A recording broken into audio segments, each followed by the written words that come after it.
Yeah, so my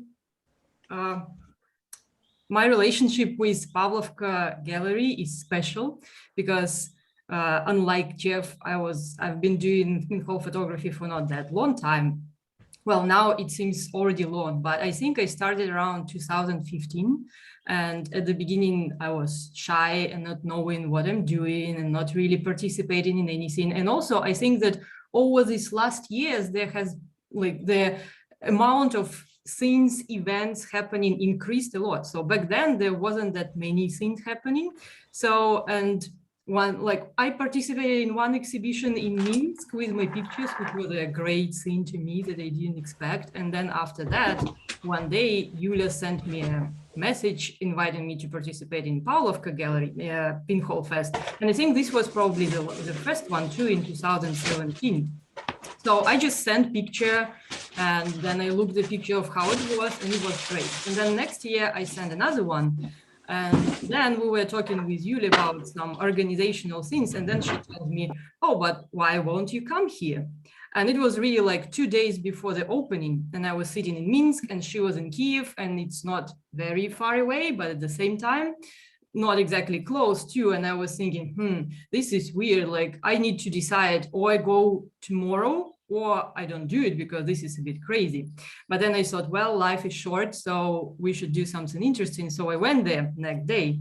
And when I came there, it was really great to meet them all. And it was great fun to help with the exhibition and then meet all those people. And so somehow we became good friends. And since then, I've been participating in all of them and even went to all of them except for this one, as here we have some special obstacles of going. Yeah, so this is great. And to repeat again, I'm so grateful for Pinhole World to exist in here and constantly building bridges between people, because yeah, this is fantastic that we all from different parts of the world can sit here now, thanks to all these nice people like Yulia and Chris and Justin and just us all for coming and participating and wanting to be together, right, and share things.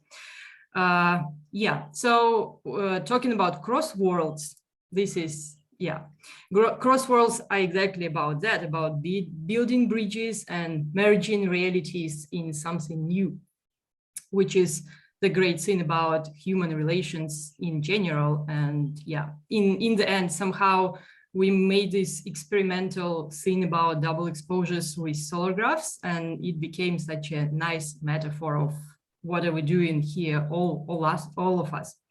Yeah, and how it all started, it was about this Heidelberg exhibition, which I was very excited about to go. And before that, I was preparing myself for the trip, because before going there, I had to go to some other places, and I was going to like a big trip, moving from country to country.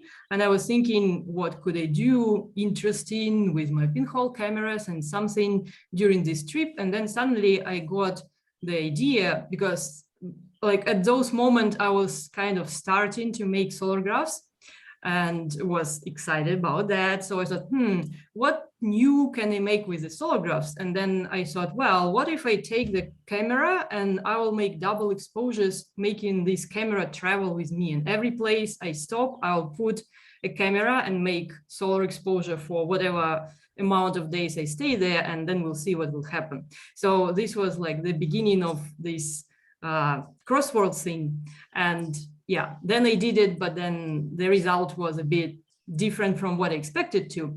But anyway, this was the beginning. And then we met with Jeff there in Heidelberg, and we're talking about this. And then we decided, okay, so what about making multiple exposures with solar graphs, but not only when one person does it, but we can share it. And yeah, that's how we started doing that. And from then, yeah, then it became a great fun, even greater fun that solar graphs are themselves. And we've been doing it for a few years before we actually decided to show them. And Jeff will tell about that, I guess. Okay. So yeah, so we were making these things, and at first you don't know what you're going to get, of course, especially with these solar graphs, but we liked them. And then eventually we gathered some and we thought, okay, we have to do something nice with these. And we both knew Yulia, and Diana had been to Kyiv more. Well, I hadn't been there at all at that point.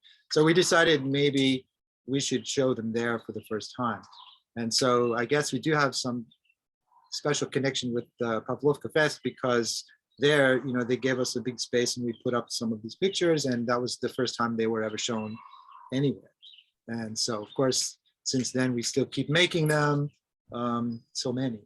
But hoping for some big exhibition to happen somewhere. This is for you who have the possibilities to think about. Yeah, books. Well, we're not close to board yet. So, but yeah, thank you for listening. I guess you will all keep working, and so will we. And I hope we will all meet somewhere when the war is over. And now I guess we can hear from Yulia.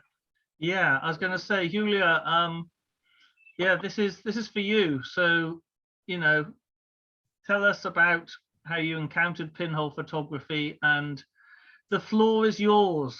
Welcome. Thank you. I am glad to take part in this conference. Sorry for my English. I don't speak English 20 years. First of all, I want to thank Chris Bird and Justin Quinnell for their support for a retrospective Pavlovka Pinhole Fest, which happened thanks to Chris. It is a great honor for me as a curator. Today, I want to briefly talk Pavlovka Pinhole Fest and its history. So, since 2017, Pavlovka Art Gallery annually holds Pavlovka Pinhole Fest, International Photo Festival of Pinhole Photography. As a photographer and as a curator, I chosen Pinhole because it attracted me with its playfulness, surprise, and special magic of the image, a combination of qualities that makes this photographic technique so special. Even before the festival, there was an exhibition of pinhole photography. It received a good response from the authors, and I thought, why not make the festival as a large-scale event, as a gallery brand? The festival started from 2 small rooms and gradually grew to a museum exposition. Our goal is to unite photo artists around the world who use an old photographic tradition in their work. This is the only Ukrainian festival that introduces the achievements of a worldwide pinhole community to a wide audience. The national peculiarities are being explored and intercultural contacts are being made through the prism of pinhole. In 2018, the festival hosted Polish and Hungarian Pinhole Week. In 2019, a Lithuanian and Belarusian pinhole exhibition took place as part of the festival, in the course of which the influence of national and mental peculiarities of the work of artists were explored. The Poles, for example, gravitate towards dark tones and images with a pronounced mystical flair. Belarusian, on the contrary, appear to be more open, prefer light colors. Their photographs are balanced and calm. In 2020, despite of the coronavirus epidemics, the festival was held with the theme Life in the Time of Cholera. Using photography as a tool of magic realism, we explored intricacies between love and the transience being interspersed with the distortion of time, of even its collapse. We offered authors to open veil and through a pinhole, show what is most important to them. During 5 years, more than 100 photographers from more than 30 countries participated in the festival. And continuing the course of existential topics, this year we invited the authors to think about the topic bridge builder. Initially, loved finding answer to question about how we establish connection, how we play on stage in order to live in this world. But due to the hostilities of the recent events, the subject has changed. Now the main message of the festival is, who am I in this war? Who am I in a world being shallowed by war? What I am doing there? How did I get here? How do I bridge the gap between peace and war? Today the world is under threat of a third worldwide, and a thin threat is in our own hands that can turn into a steel bridge spanning from war to peace, in the hands of each and every one of us. Today we are hostages to the situation, but we have the power to change it and stop the mid-grade of war. Justin also asked me to talk about the current art scene in Ukraine, how things are going with photography right now. Now, unfortunately, there is only one topic, is Ukraine military. I follow the situation and see that in Europe too, the majority of exhibitions are being held with the topic of a war in Ukraine.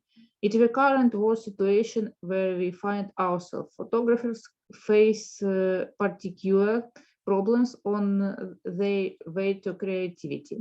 Also, it is not comparable in scale to the grief and loss that my people are experiencing. It's worth mentioning regarding the state of photography at the moment. Right now, creative acts in public spaces are highly restricted and are met with suspicion. Taking picture on the street requires a special permission from the authorities. And decision to take some picture with can be in the city or anywhere where people might see you, can end up in the police or face other unpredictable consequences. At the same time, people are getting tired of the horror that comes from reportage photographs from the battlefields and destroyed cities. Of course, all this should be captured for the history, but at the same time, no war should deprive a person of their desire to look at something else but horror. And those who are engaged in alternative photography and any other kind creativity can fulfill the need of people to remember that the world can be a beautiful place and be worth living in. I believe that our festival hits the mark. It speaks of the horrors of war, but the visual picture is devoid of these horrors because it is not a direct photograph, but the author's rethinking of events. Our weapon is photography, a little black box carrying rays of light and peace. Thank you. Do you understand me?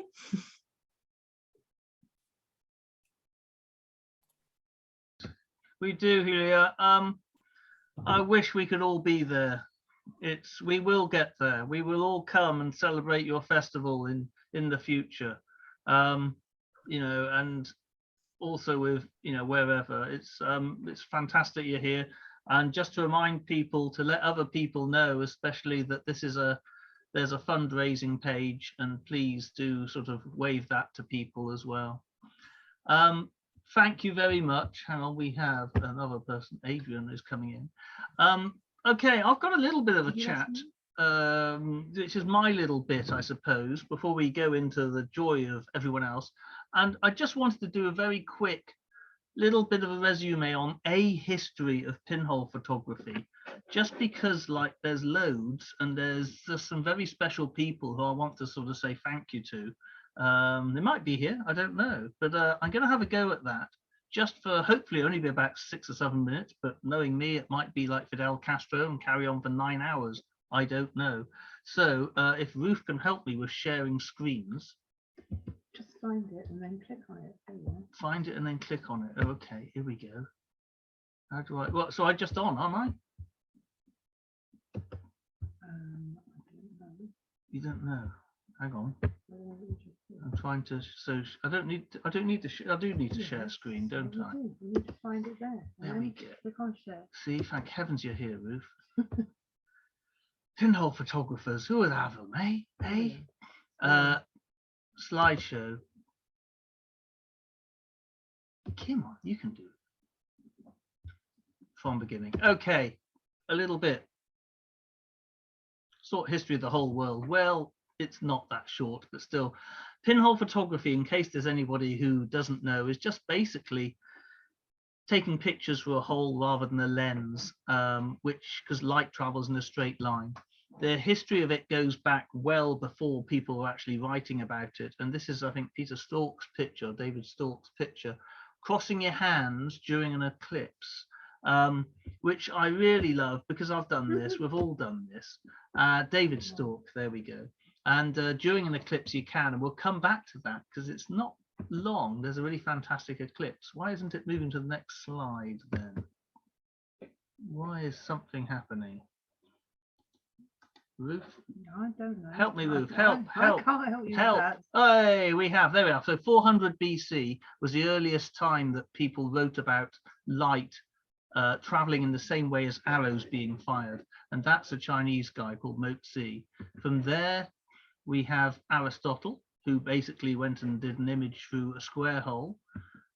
And then this is looking at eclipses, because one of the things I was trying this the other day, to black out a space is really difficult. Making black is really tricky. Making somewhere dark, dead easy. Making somewhere completely black is very difficult, and you need to do that to explore light. This is my kids using the holes in the cream cracker to view a solar eclipse. In fact, everyone in the school, 250 of them, were looking at the eclipse through holes in the cream cracker, and all the cream crackers went, very strangely. This is Alhazen, who basically wrote lots of information about how light worked, 1000 AD. And then Brunelleschi sussed out perspective, creating three-dimensional images on a two-dimensional plane.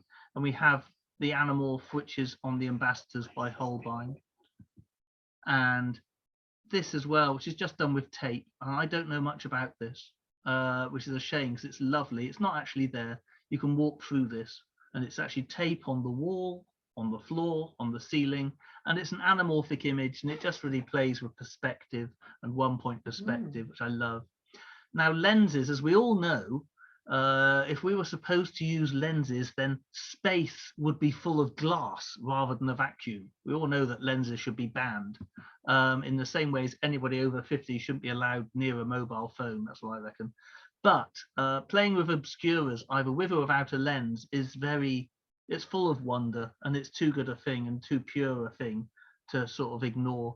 Maria Aprilia, amazing. Look at her website. Fantastic exploration of camera obscura. Has been doing this for years. I love the one on the left, where basically it's just a blank book hanging in space, in a black space, and the clouds moving across the pages. It's just so pure and beautiful. It's fantastic. And then that's one of my students in Falmouth. I went, and when they were in lockdown, we went and got them all to do camera obscuras because they were stuck indoors. And just fantastic example of blacked out room with a hole doing a camera obscura picture. That's Pinhole Day a couple of years ago. And that was yeah, me and my wife. Where's she gone? She's run away. She's gone. Oh well. And that's what to do in case of an emergency, and sitting in bed. It's completely dark, as I say, but just playing with camera obscuras. Abelardo Morel, wonderful, fantastic guy. And one of the things I love about his work recently has been these projections on the ground, where you're combining the view in front and projecting it onto the place you're seeing the view from. So there you're projecting the image of a lake onto the pebbles that you're stood on. Brilliant. And I've got a little design of how to do it with mobile phones as well. This may not work, it never does, but this is just one of the silly things I do at festivals. I thought I'd include it. It's a camera obscura.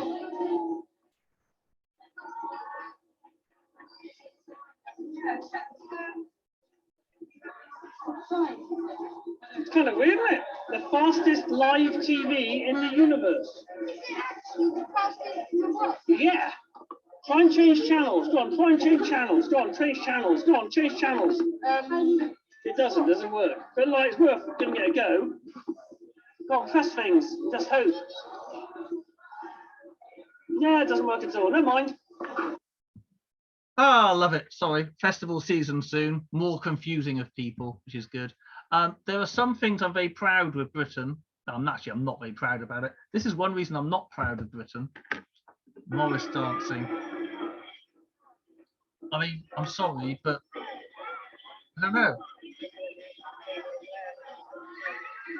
Yeah.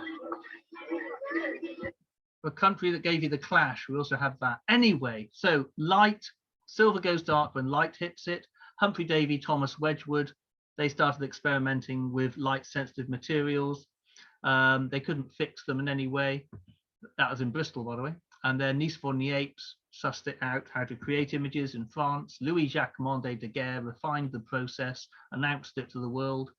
Fox Talbot said, here, I've invented that as well, and patented everything around 1839. And photography became really lens-based because people wanted short exposure times to photograph really scary looking Victorian families looking like walruses with blurred babies, which is exactly what photography is for, as we know. These are beautiful people, and I'd love a massive poster of it to put above the visitor's bed in the house, because they're mad, but I love Victorian photography. Anyway, and we have the selfie stick with Aristotle. Pinholes, a few people started hating the fact that lenses were trying to replicate the work of God, including The Onion Field by George Davidson.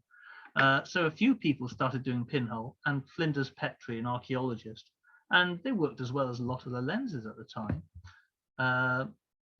This is, I'm going to go past that one, because this is a sort of like, I meant to get it out. But we get to a point in the 50s and 60s where people started experimenting with pinhole photography, and the 60s and 70s. And I think this is crucial. It's before the internet, that weird time that we can't really remember. And yeah, Willie Sanderson, pinhole photographer, taught thousands of his students pinhole photography. I think it's something you never forget when you get to sort of do pinhole and stuff. Godfrey Giger, again in the 60s, doing multiple pinholes. Willie Ann Wright, who I tried to get involved with this. She's 97, I think. I stayed with her a few years ago in Richmond, and wonderful, fantastic, one of the earliest pinholers using Cibachrome and stuff. And she was an artist, but got into pinhole photography. And again, it's you know, on the shoulders of people. You know, I don't know how to get rid of that. Sorry, we're having fun and games with bits of things. Oh, there you go. Absolutely amazing, Willie Ann Wright. Oh, hang on. I'm trying to move to the next slide, Ruth, but you know, technology. What were you doing before? I was doing that, but it takes a while for it to get to know when you move something on the screen. Oh, here we go.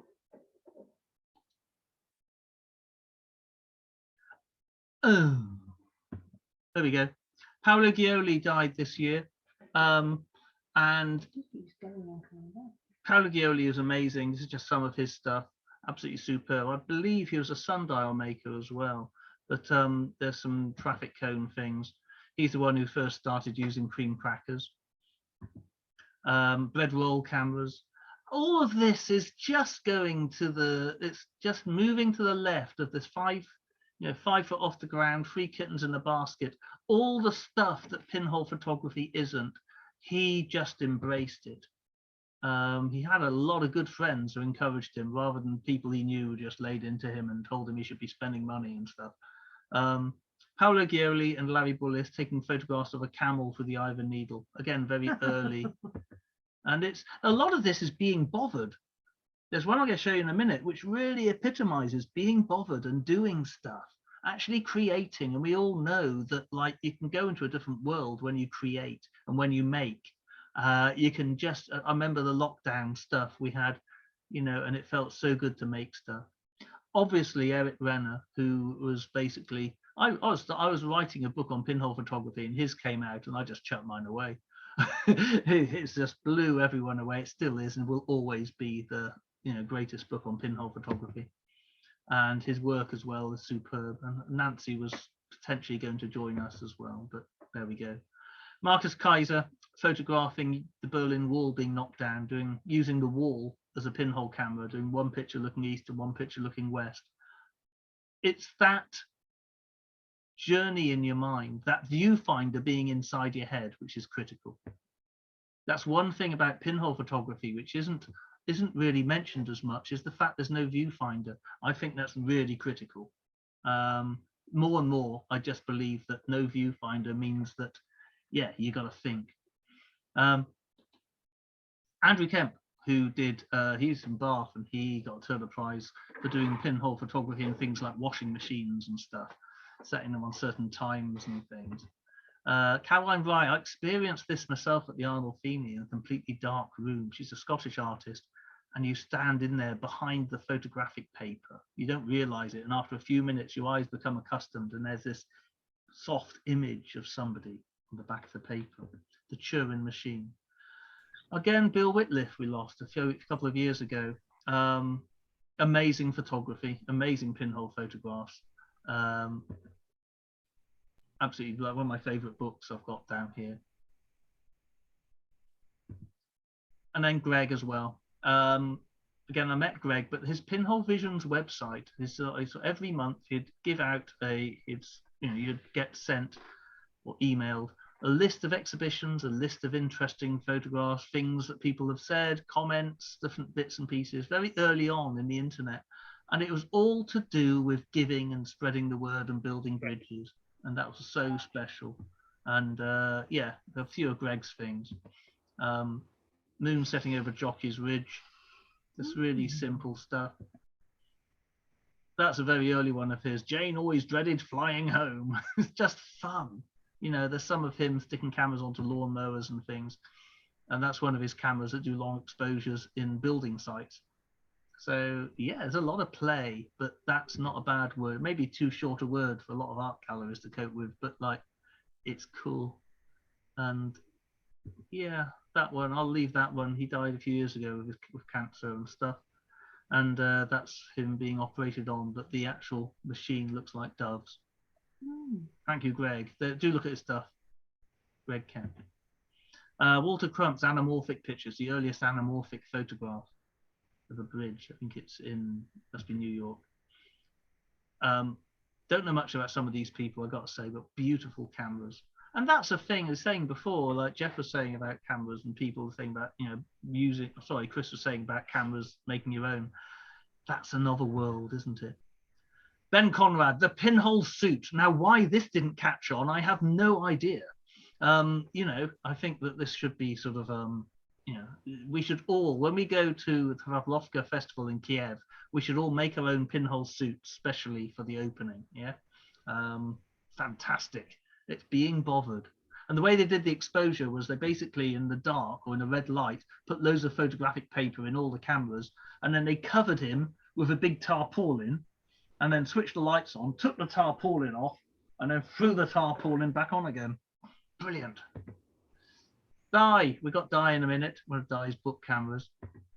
Ralph Howell's images photographing themselves. And this one I wanted to say, Joe Babcock, the idea of taking a photograph of the view through a photograph of the view in Yosemite. And it's just that, taking it, you know, being bothered and completing a thing. And once that picture's done, then it sort of becomes someone else's problem in a way. It's cool. Legacy project, huge, biggest picture ever. Being honest, a bit pointless and not very good, but there we go. It's interesting, sort of experimenting with 600 gallons of dev. God, you'd have enjoyed that. Rufus, our darkroom manager. Ceramic pinhole cameras. Definitely De Forest, one of my favorites, using all the mirrors and color cameras. Jeff Fletcher's images on the insides of eggs. They just go all over. I've forgotten this chap, he's brilliant. Taking a picture of an ostrich with an ostrich egg. Good man. Because you can. Wayne, we've got Wayne coming along soon. He should be with us soon. Wayne will tell you all about it. Martin with a roast duck camera. My COVID cam. There we are. Smile. And then we've got Valerie coming up, a dancing with light picture, which I love. Catherine Faulkner running down hills. The movement, like was shown before. Pinhole video hasn't taken off. I must show you this. It's only a few seconds long. This is my best pinhole video I've ever done. It's a little bit different to Ed's. Ed's done pinhole video as well and pinhole film. This isn't very sensible really. But there we go. That's what happens to get let loose with expensive cameras.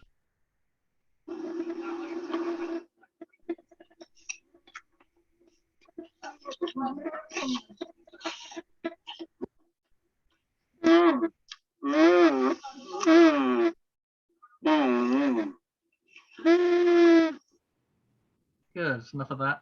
Wheelie bins, big stuff. And these were done because it was close to a perfume shop, the place selling perfumes. I pasted them on the walls of the shop, and it's all this idea of what is beauty. And also I was born without a sense of smell, so it all sort of rolls around. I won't go on too much about them, but they're quite fun. Anyway, I dabble. And then we have solography, which has come along long way from Dominique Struban's stuff in the 1980s, but like absolutely superb. Diego Lopez Calvin moving them on, really. So, you know, I love the cross-world thing, the way of being able to, you know, be creative with all these things. It's rather like seeing things moving on from cyanotypes. People have done a fern, but like what you can evolve from them is superb. One of Greg's solographs where a bird nested on it. Machek's Anelima. Look up Anelima. It's very clever, amazing. And then a few things we'll finish off with. We've got Tom, who's one of the originators of Pinhole Day, and last Sunday in April, very special. We obviously have the Pavlovka festival, which happens, and with Igor and Julia in the bottom right there. Yay! Making our little flowers camera. So, you know, thanks to them. And we have got the EXP, which happens in Barcelona. So there's a lot of experiment. I think that, like, you know, pinhole photography is not going to go away as long as light travels in a straight line. Okay, the whole world. So stop share. We have now Giles, are you with us? Let's try and get Giles. Yay! Right, we're going to have a go now at trying to get people one after the other. Giles, Pinhole London, Anthony, if you're there, Anthony Ward, and Matthias, the first four. So 3 or 4 minutes just on how you encountered Pinhole and anything really special that you want to tell us. Right, okay. You ready, Giles? Hang on. Unmute yourself, Giles. I'm unmuted. Go on, go for it. This is Giles. Go for it, Giles. It's a good job that I'm on now because it's getting darker and I can't get my light to work. Well, first of all, thank you, Justin. Thank you, Julia, and everyone involved in the festival and everything. It's fabulous. I guess what does it for me, Justin, I guess, has just said it's the spontaneity, which is kind of weird when you've got something that takes so long potentially to take a picture, that spontaneity comes into it. But it's that kind of thought process, isn't it? I haven't got anything to share with you screen wise, but I have got this, which has been on my dashboard since about, I think it's the day before Justin invited me to come and talk on this. I've got no idea what's in here. It may be rubbish. And I had this clever idea. I've got a thing on my phone that converts it into negative. However, if I move my phone, I'll lose my signal. Oh. Way through. I was like, oh shit, I can't do that. So, the other thing is, it's really not very sunny in Wales. So I've got, oh yeah, not very much has come out. There's a bit of light, but I mean, I don't know. It's kind of the fun and the excitement and that whole kind of, oh, what if I do that? Which through that talk that you've just done, Justin, is shows that, doesn't it? It's like I said, it's that spontaneity. It's that kind of thinking, oh, what if? And I guess like you're saying, without that viewfinder, you have to imagine things. A lot of my photography work and things came from the thing that influenced me originally was kind of experimental film of like the 20s, 30s, and before that as well. And it came from a book that I found, which was an Arts Council book, Film on Film, and it went up until like the 1970s. And from this book, I had kind of still photos and a few film strips. And my whole idea of experimental film came from, like when I say film, I mean movie film, came from still images and the movie that was going on in my head that I was inventing. And I guess this kind of whole pinhole thing without that viewfinder is that thing. It's that excitement of never knowing really quite what you're going to get back, and that, I don't know, it's just very exciting, and it's lovely to be here. And I'm going to pass on before I start wittering too much. Oh, and if you want to look at any of my stuff, I do kind of weird solargraph things with contraptions that move and all that kind of stuff. If you look at me on Instagram, that's clever, isn't it? Then you'll find out what kind of stuff I do. Yeah. Anyway. Fantastic, Giles. Thank you. Lovely to see you. Are you going down to Spain? Yeah, definitely. Fantastic. You can buy me a drink. Yeah. Okay, Ben, Pinhole London, you're on. Hi everyone, I'm Ben, and yeah, I don't have my camera, so thank you, Justin and everyone.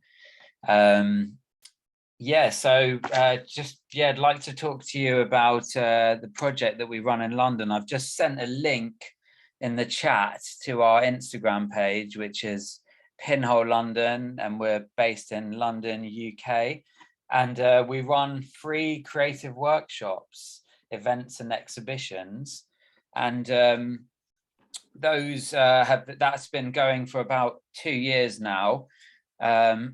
We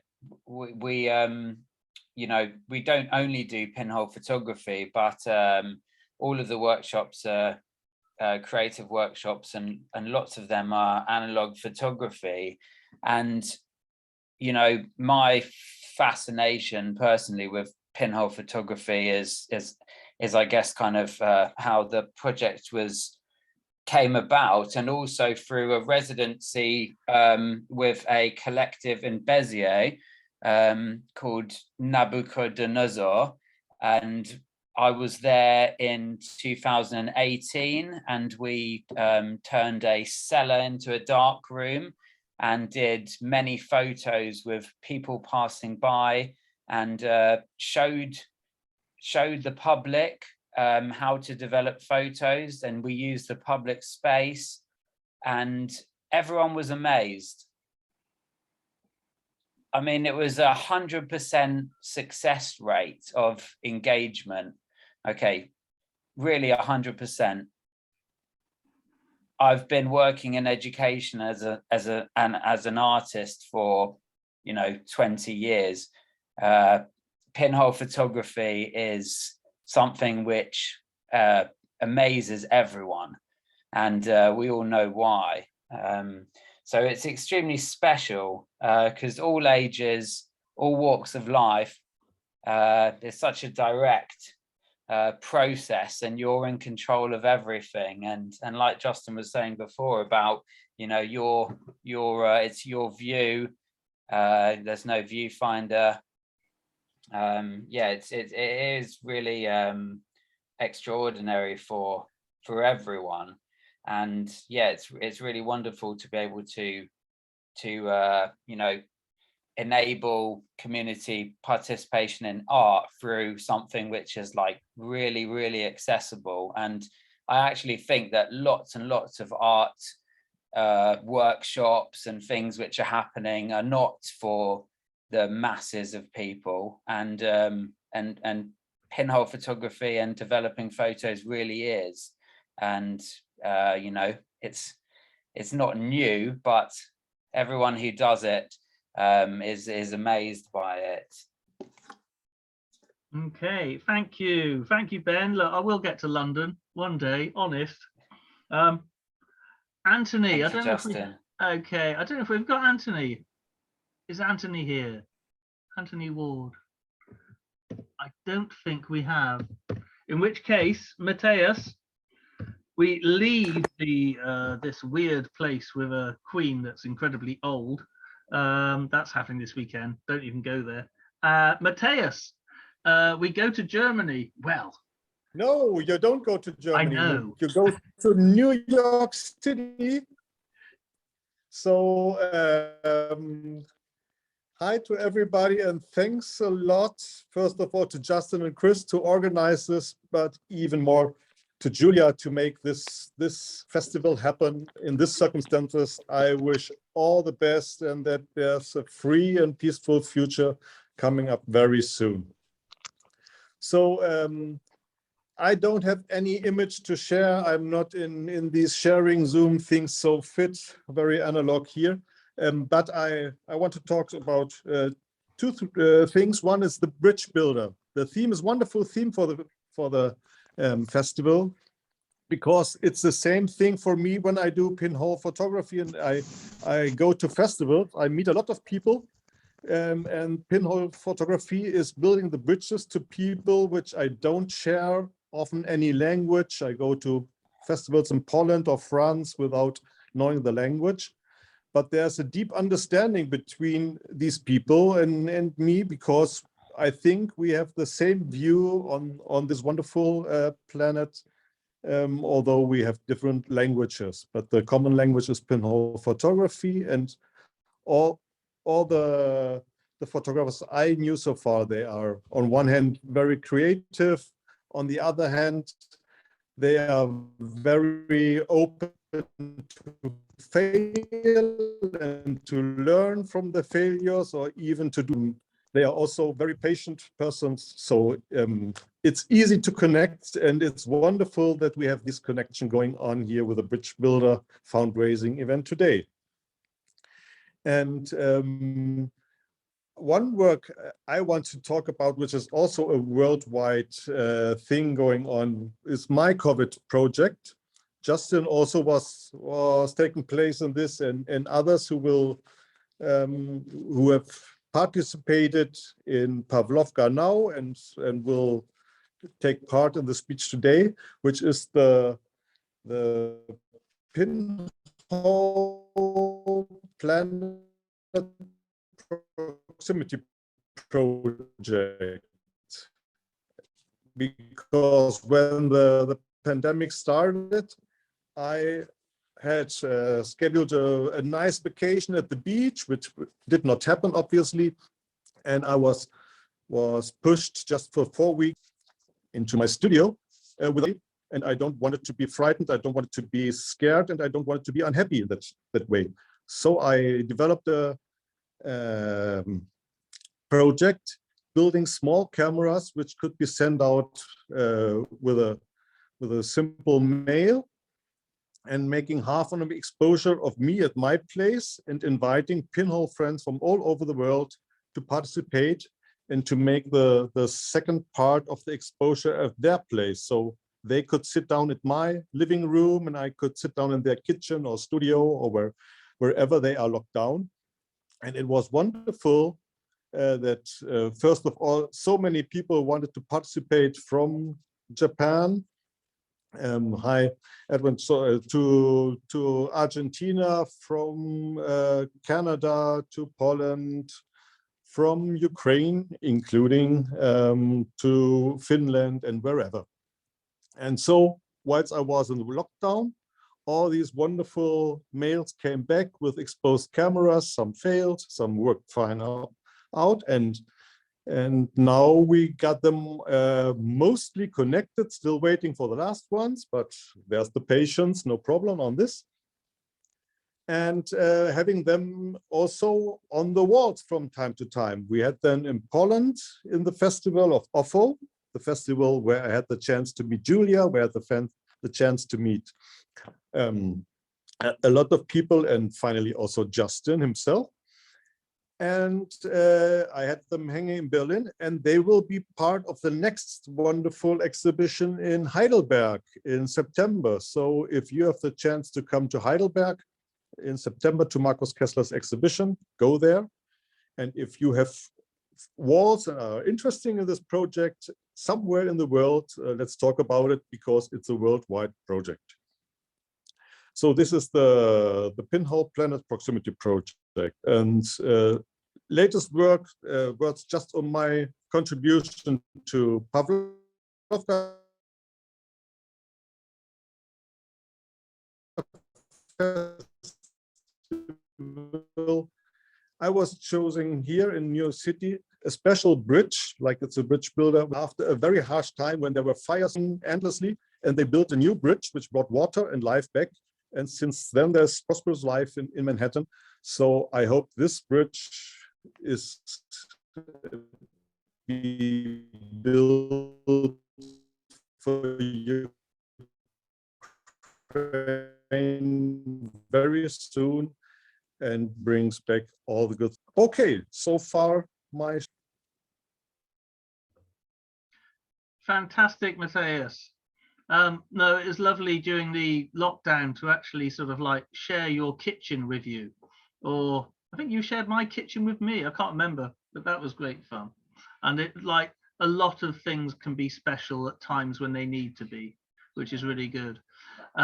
We have Steph in Switzerland. Can you hear me? Yes, I can. Yay! Justin. Hi, everyone. I'm sorry, there's a party behind my door, so I hope it won't disturb things. And I will read my parts. Thank you, Justin. Hi for the beer. Okay, hi, I'm Steph Probst, and I'm an artist and pinhole photographer from Geneva in Switzerland. And I'm really happy to be there to support the Pavlovka Pinhole Fest, which I didn't know existed before, but I'm so glad that it exists. I'm really wish to continue and exist and be there. I'm really grateful for what you are doing. And my story with the pinhole is that I fall into pinhole by accident, actually. I was an analog photograph teacher with teenagers, and I suggest them to try alternative ways of doing things. And pinhole photography was one of them. They like it, but me, I got addicted. And it was like seeing through the looking glass. It was magical and it was full of surprises. Until then, I still explored this technique, and I never get bored, which is very usually for me. I get bored really quick. And it's so simple to do it. You can do it from scratches. But it's not always so simple, but you can do it whatever. You have no money. Okay, take a beer can, take some tape, and get a photograph. And until then, I explored this technique, and I am amazed by the surprise, and the photographics are never what I expect them to be. And the process shows some surprise, and I will still try to make pinholes, and I'm stick with it. I think so. I don't have so much to say, but long live to the pinhole. Yay, thank you, Steph. Superb. I knew that wall on the pub, it stuck in my mind for months and months and months until I found it was you who actually did it, because oh yeah, there was something lovely about that. Anyway, okay. It was on the street. I did it on the studio, but it was on the street. Not in a pub. Oh, disappointing. Never mind. I will make one. Yes, we need to do that. We need to, when we go to Barcelona, we need to paste more pictures on walls, you know, a Gaudi or something, you know. Okay, now I have a little bit of a video. It's a few minutes long from Hong Kong. These are some friends called Totofu. They're a studio. I'm going to have to do a screen sharing again. You know what I'm like with that. Let's see if I can get this together. Screen share. Click on screen share. Thanks, Ruth. Find it on there and then click on that where Yeah. the video is, then click on share. Right. Okay. It's about 6 minutes long, but these are remarkable couple of people who are in bed right now, as opposed to Ed, who isn't. Well done, Ed. But like, here we go. Hello. Hi. Okay, it's our honor to join the Pinhole Festival this year, but unfortunately, we cannot join the live Zoom event because of the difference of time. But it's still great for us to have a chance to share with you through the video. So our Facebook name is called Totofu. In fact, we are a group of two, which is I'm Stanley and she's Sissy. And our full name is called Studio D Dimension D Tofu. And it is not the first time for us to join this Pinhole Festival, but it is very special for us because for this year, the title is called I Bridge Builder, which is very special, especially during this period of time in the world. So we can share with you some of our ideas and our works and our education programs in Pinhole, so that you can know more about us and know more about how we do and how we think why Pinhole is so brilliant in this time and in our work. Okay, this is preparing the slide. Let's have a look. Okay, so to us, pinhole photography is really like a bridge. It connects different people together. For our studio, we focus on pinhole photography's art and education.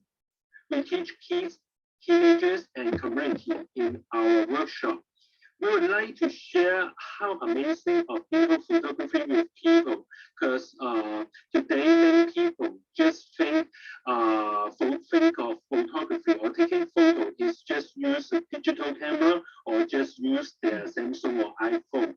But the fact is not. We all know that photography is not only about digitals, but it is also something about creativity and inspirations.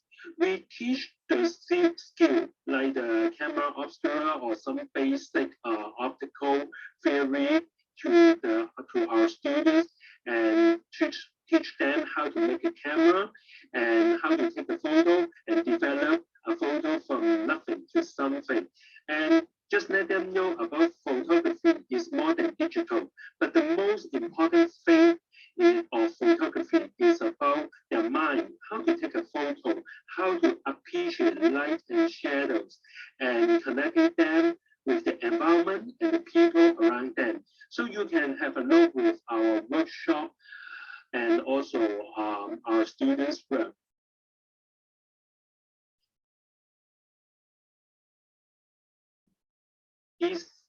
these works are from our students, from the community workshops or college or schools, some local or primary or secondary schools, and some are camera obscura experiment, like how to use a paper cup to make a pinhole camera obscura. And let them know about what is pinhole photography, how photography works. Besides our local school and community projects, we also have some other international projects. We have another group called Photolog Culture. And for this group, we focus on international exchange project. This project is named called Solar Puzzle. It's similar to some old school pen pal, but in fact, we are not old school. We teach the Hong Kong students to make pinhole camera and write some postcard and pack it into a puzzle and then send to the students in the other countries, in other places of the world. And now you can see our projects. We work with Iceland students and also work with Camera Yahira from Argentina to exchange the pinhole camera and postcard with the students between Hong Kong, Iceland, or Argentina. And then when the students receive their puzzle, they put the pinhole camera made from other countries' students and then put it at their home or school to take some soographies. And then after they finish the soography, they will share the result with the students and also their local community in their countries, so that it builds up a bridge between people getting to know each other from the other side of the world or from different places of the world. Up to now, we work with the students from Iceland and Argentina, and maybe in future, we can work with more students from different places of the world. These are the postcards that share between the students.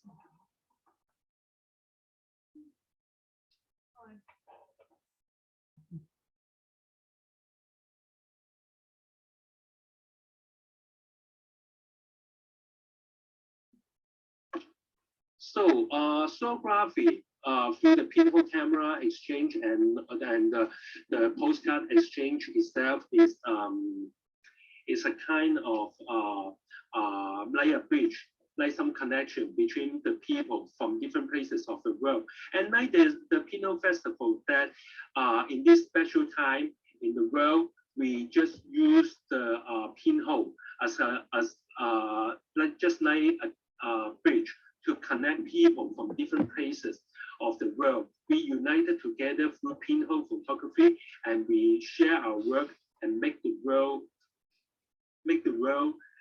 better with love. So this is all about our sharing. Thank you for listening to us. And sorry, we don't have any interaction with you, but you can interact with Justin and see whether he can answer any of your questions. Thank you. Bye-bye. Bye-bye. Yay, Totofu, God bless you. Hang on, let's get off of that. We love them. I was lucky enough, am I on? Yeah, I was lucky enough to do a talk in Hong Kong, and yeah, fantastic.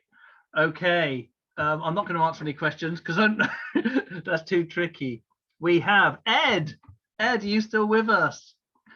Ed is in Japan. Tell us about yourself, how you got involved with this game, young man.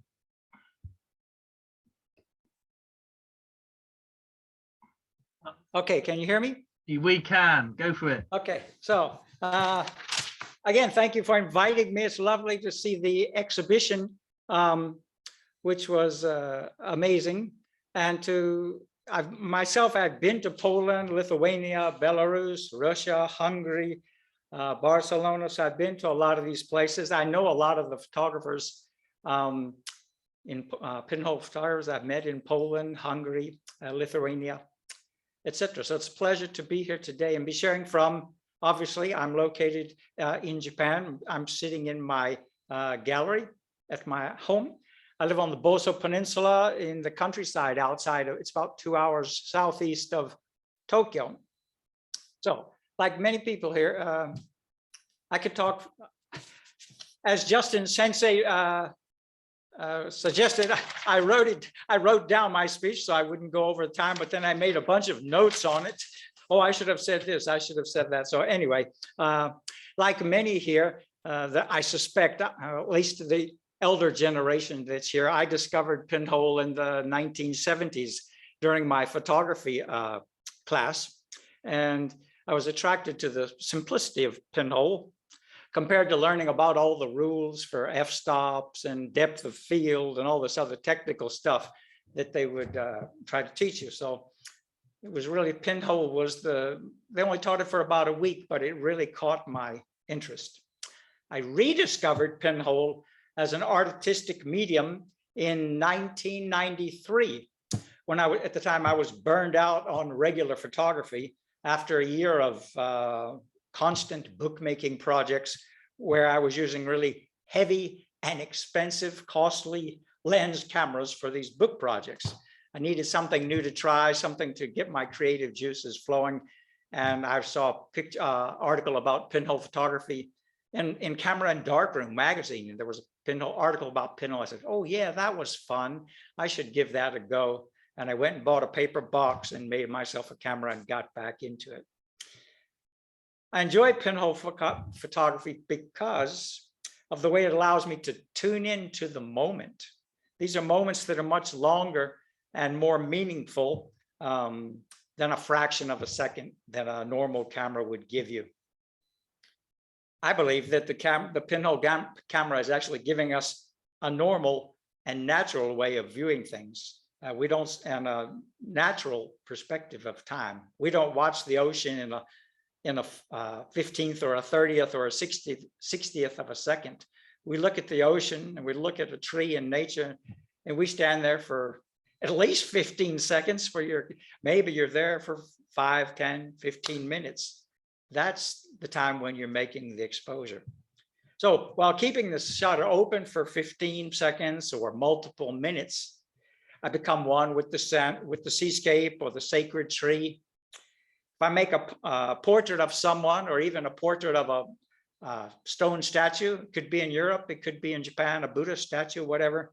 When I'm doing these portraits, so-called portraits, we're reflecting each other. We become one with each other. And to me, this is very important and powerful.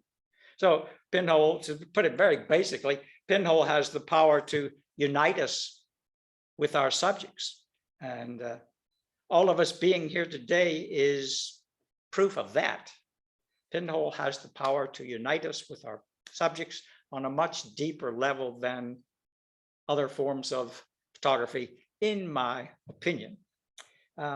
Japanese, there's a saying, Japanese photographers, I know a lot of Japanese photographers. There's big, in case you don't know, there's a big pinhole movement in Japan. A couple of the names I saw flash through the slideshows of various people. One that caught my mind was Inda Ginga from Lithuania. She's been in one of our group shows in Japan. I think Tom Miller has been in one of our Japan shows.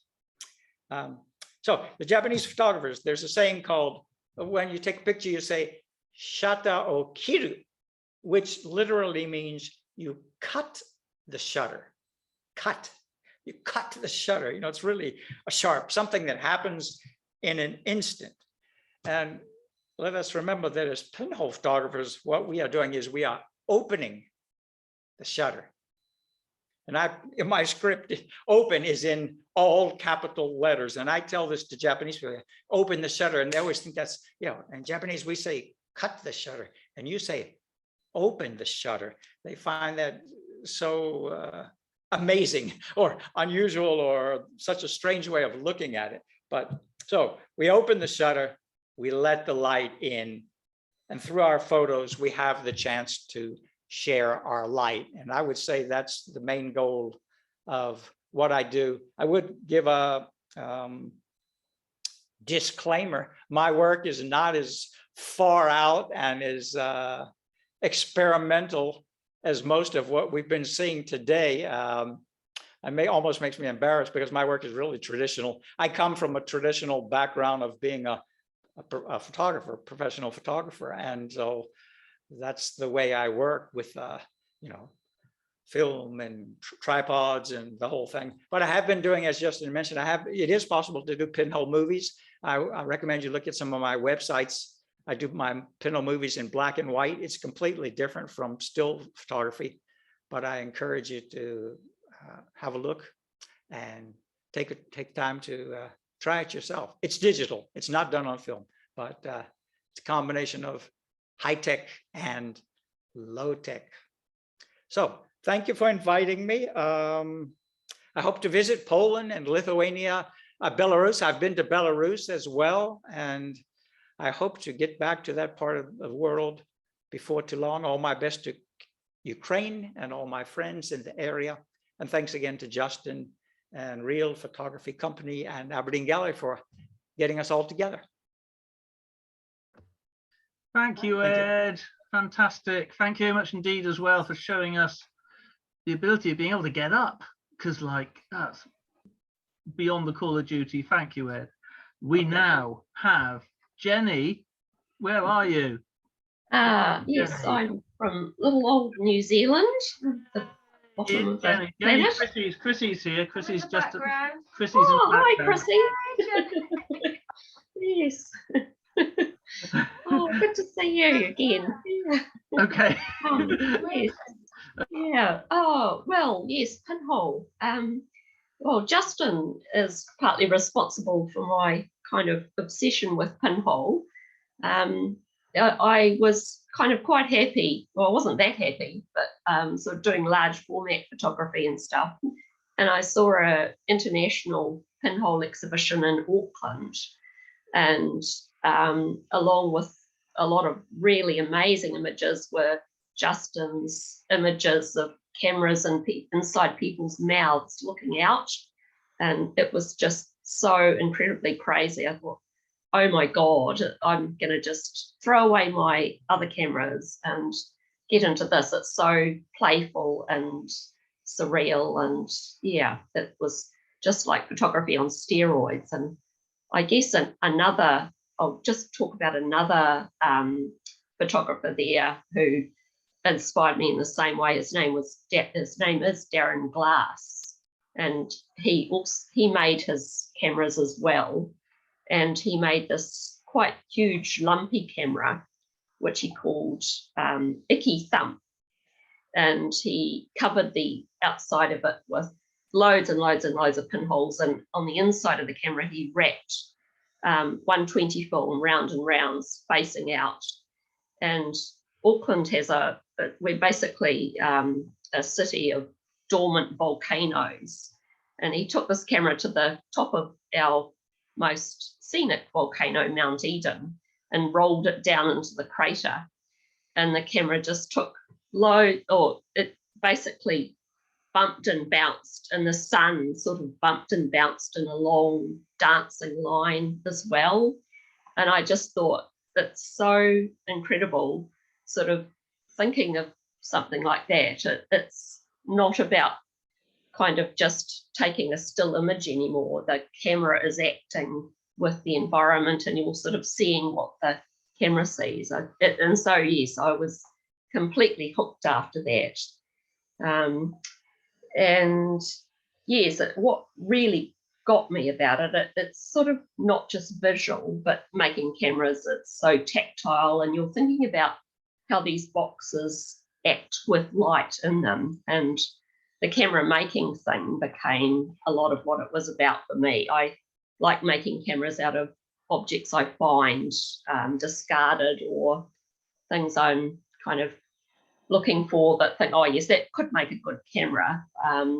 For instance, I suppose this, I don't know, you can see it, a tomato sauce bottle.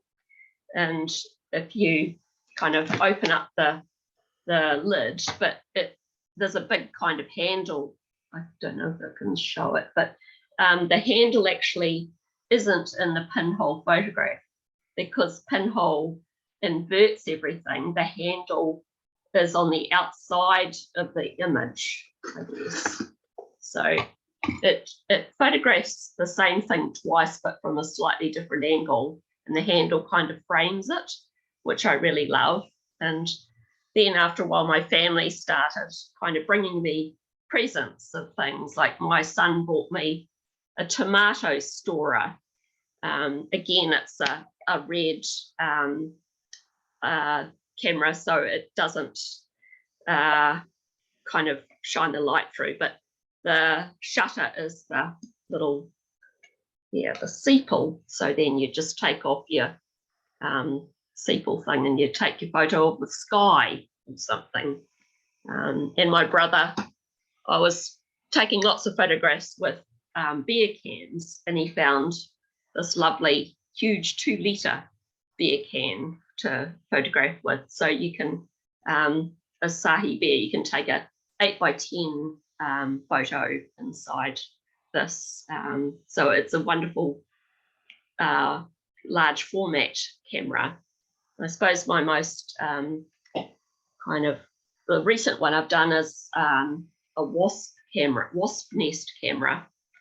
And you're not supposed to make pinholes from tunnels. Like if you make a pinhole using a thick object, you get kind of a tiny image at the other end, because the light won't be able to spread around.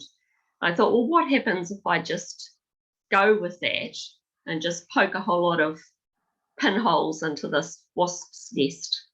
And yeah, I'm not going to show you the results, but I'll get you to imagine them. But yes, it's pretty crazy, and sort of like a multi-hold thing, and a little bit abstract, but kind of a bit spooky. But yeah, and that's about, yes, that's about me, I guess. And I'm still loving it from when I saw the show with Justin's work 20 plus years ago. And him and his family were able to come and stay with us when they were touring around the country, imparting pinhole wisdom to all us Kiwis and stuff. So yeah, it was wonderful to have you guys stay with us for a night. And I think it rained the whole time. It was dreadful weather. Well, it was a kind of but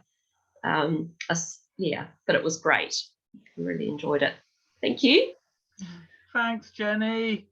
Wow, you've got the whole day ahead of you, you see. Yes. We're all busy sort of like... I'm going to do a pinhole workshop after this with some students doing solar cameras along a river. So yeah, it'll be a full-on day. Yeah. Make sure you take all the wasps out of your wasp nest. Yes. You could use the stingers to make the holes. There we go. Oh, I should have thought of that. My God, yeah. He's poking. Okay, next we have, well, we leap across the Pacific. Thank you, Jenny. I'll see you soon. No worries. Bye. Okay, we leap across the Pacific to Di in Canada. Yeah. Yay. Here I am. Wow. I'm in Canada. I'm in the middle of Canada right now. I'm actually in the middle of traveling from Calgary, which is near the Rocky Mountains, on my way to France, but I'm stopping in Southern Ontario, which is where I was born, and visiting family here. So I don't have a lot of stuff to show, but I just wanted to say thank you for inviting me to join in. It's really lovely to meet a lot of pinhole photographers whose work I know, and some of you have met. It's neat to see Ed, because I actually went to his house in Japan, and I think Ed, that has to be 25 years ago, when we were still communicating with faxes, I think.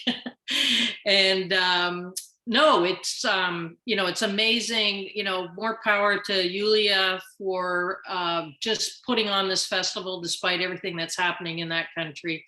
Canada has the second largest population of Ukrainians in the world, I think, next to Russia. So all of us have relatives and friends who are from Ukraine originally, and so we feel very close. And is something happening with my voice here? Is that all right? Okay, you don't hear that. All right, it's fine.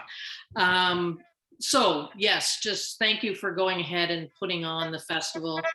Art is something that creates a bridge, I think, between all of us in hard times. And if art didn't exist, I think the world would be a very sad place. So we can't let that disappear even in these bad and terrible times. I just wanted to say I'm one of the old timers of the pinhole world. I actually met Aristotle. That's who I was inspired by. And then probably Justin, you know, after that, but Ed and Justin, I think, was there because you had that toga and, you know, toga camera. Anyways, I think I took my first pinhole photograph in the late 1970s.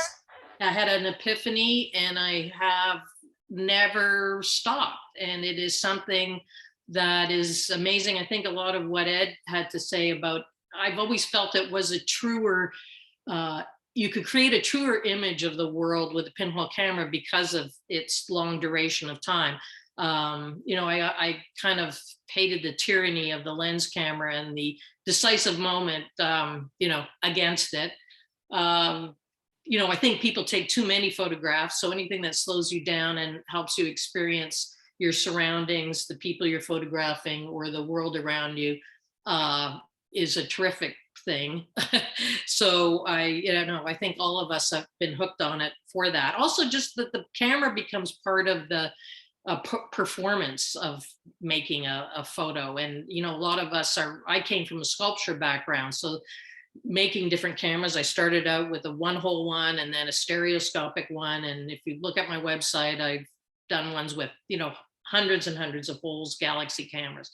So it's endless. Over the years, I found it's endless, the kind of things that you can explore using pinhole technology.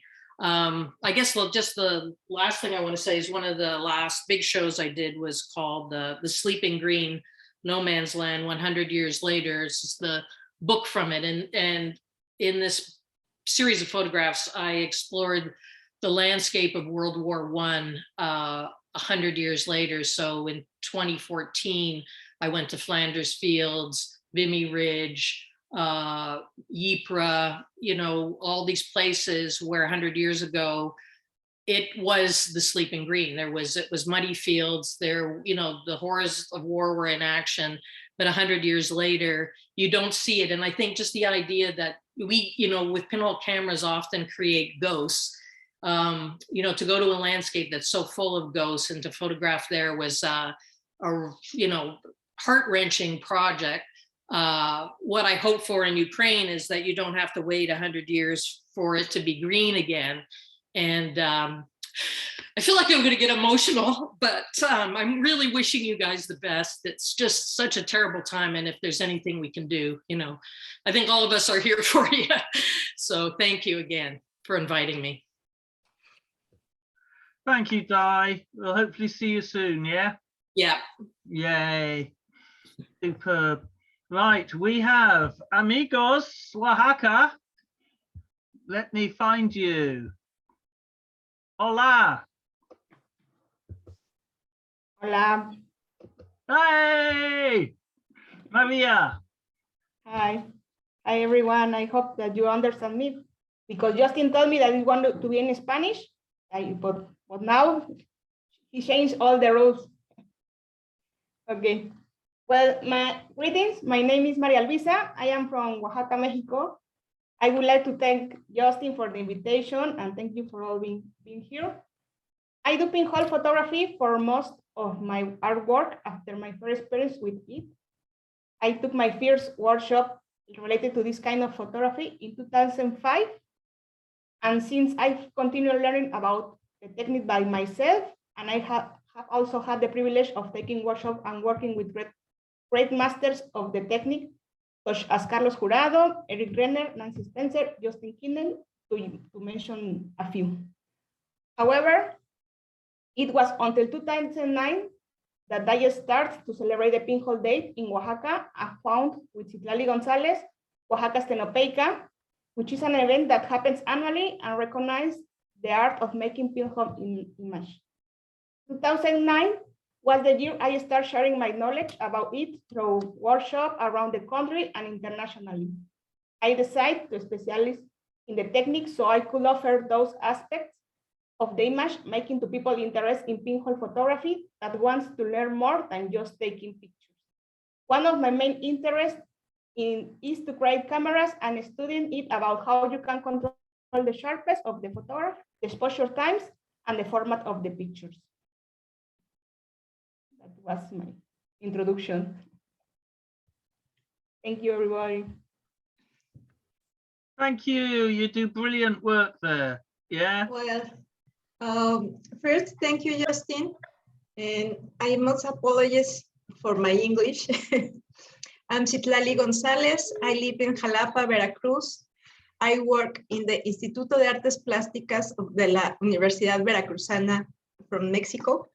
This space was made by the artist plastic Carlos Jurado, who, like you know, in the 70s, is the last century, he rescued and spread the pinhole technique in my country. And now I'm lucky to work there. I'm research of the image. And for me, it's a way to contribute to his great legacy. And also I work with Maria Luisa in the Association Creación de Culturas Visuales, which principal project is Oaxaca Stenopeica. This project began like 1 week in the month of April in Oaxaca City, dedicated to show and spread and work in the pinhole technique. But the project quickly grew and it was much more than a week. Personally, I discovered the technique in the beginning of the century with my photographer friends in Aguascalientes, Mexico, because once upon a festival of pinhole camera in Veracruz, and my friends and I participate. And the photographer Arturo Talavera show us how to make a camera. And for me, was my first camera of medium format, and was amazing to make it with only cartoon. From that moment, when I do a photographic project, I do it through this technique. This technique is important to me because it's other way of thinking and make the image way more calm and conscious of the time. The time is very important to me. Thank you.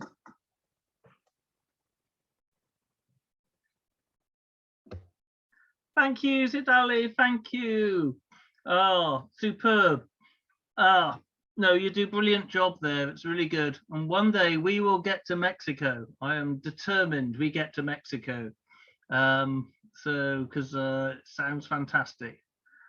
We have now 1, 2, 3 more people. Valerie, wherefore art thou? I am here. Hey. Nice to see you, Justin. Hi, Valerie. How you doing? It's only been about 20 years, I think. But anyway, I do appreciate the opportunity to speak on pinhole photography with my slant. And also thanks to Chris Bird for everything you've done with the Ukraine Festival. All right, well, I began pinhole photography in the 1970s, so I'm one of those old timers. And I was teaching junior high, and I introduced a photography class. And a great way to begin the class, I thought, was with the pinhole camera, because it was simple, it was inexpensive. And at the time, there were recipes for oatmeal cookies and meatloaf on the side of the can. So that was a way to sell it to the parents as well. The students really enjoyed using the camera.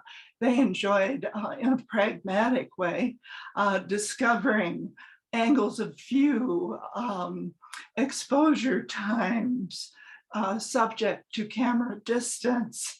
And I was discovering these things also as I was teaching them, and it was a sheer pleasure.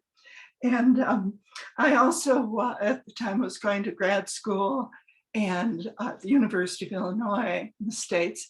And when I finished that degree, I broke out and started pinhole photography for myself. And there was such freedom with multitudes of boxes. I began with a hat box. It gave me panoramic views. I did landscape, integrating myself self-portraits into the landscape. I used a family bathroom hamper in which dirty laundry had been in with my two sons for years. And so it was nice to repurpose it for something for me. So I got larger paper negatives from that, 16 by 20 size. And the other thing that I felt about the pinhole was that it wasn't fail safe. You could make all sorts of mistakes, which I did. And in the process, I learned a lot. But also in that process, I learned some things that I could use. For example, double exposures. And the double exposures gave my pinhole images a dreamlike quality, which I have embraced in other types of photography. I like it from the standpoint that it taps into my head, which is the viewfinder, that is the pinhole also in terms of not having a viewfinder. And I felt when I was taking pictures and I used my patio as a tripod and put my hat box down with a variety of oddments of objects that I had collected because it was interesting. It was a quiet moment when I was taking the pictures. It was silent. I could hear the wind. I could hear the sound of leaves. I could feel the heat or cold, mainly heat, while I was taking the picture. So it was a very natural quality that I had. And I frequently introduced parts of myself, hands and profiles into my images. And I have some on a share, which I'll show you later if it is successful. If not, you can look up on my website. And this is another one that I have that's not up on your pages. So you can always check what I have done in the past. So currently I have been working with blending or bridging the gap between traditional analog photography and digital photography. So I'm doing the nameless, the shameless, but I feel that it's kind of a natural transition from one to the other. And you get multiple of images in an Olympus EPL1 with a Wanderlust pinhole in it. And editing becomes a stream of consciousness, I feel, in terms of the numbers of images. And I've also used my digital scanner, my Epson, to scan real life-size images. And I have used a 35 millimeter canister with analog photo paper in it and waved it in front of the sun, picking up solar lines. So it's been a multitude of different ways of working in which I've had an opportunity to distill all the different kinds of things that I've done with many different cameras. And the particular images I'd like to show you on share screen, if they work, if not, I'll show you it in person, are my images from a series called Flying Over the Yukon. And I'm going to share my screen, and if it works, you will see it. If not, I will show it to you in person. So share a screen. And I have this on my computer. So it's not on an iPhone.